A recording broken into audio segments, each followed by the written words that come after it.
Welcome to our channel. Today we how to fix Ansible Tower login problems, inventory and role errors step by step clearly.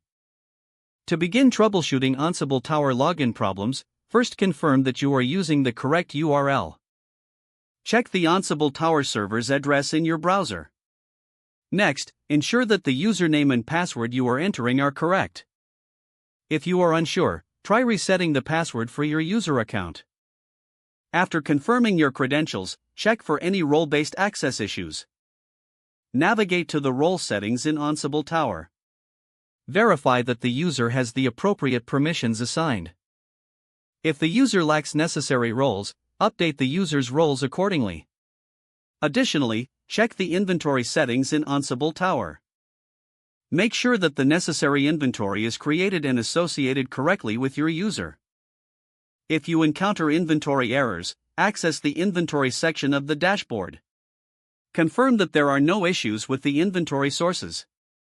Review the connection credentials used for your inventory hosts. If using cloud inventories, validate that your API keys are correct and have the needed permissions. Testing with a known good inventory can also help isolate the problem. If everything seems correct but issues persist, check the Ansible Tower logs for detailed error messages.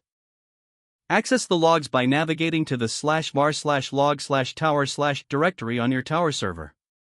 Look for any specific error messages related to login or inventory access.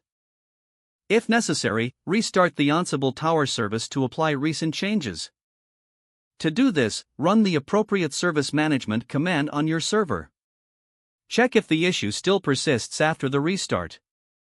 Finally, if you are still experiencing problems, consider reaching out to the Ansible Tower support community. If the page does not load, refresh the browser or try again in a private or incognito window. Make sure you are using the correct email address, then retype it carefully to avoid small typos. If your password is not accepted, use the reset option and create a new strong password you can remember. Check your spam folder for verification or security emails, then complete any requested confirmation steps. Enable two-factor authentication if available to improve account security and reduce unauthorized access risk. After signing in, review your profile details so your contact information and settings are accurate and current. Don't forget to like this video and subscribe to our channel for more step-by-step tech guides.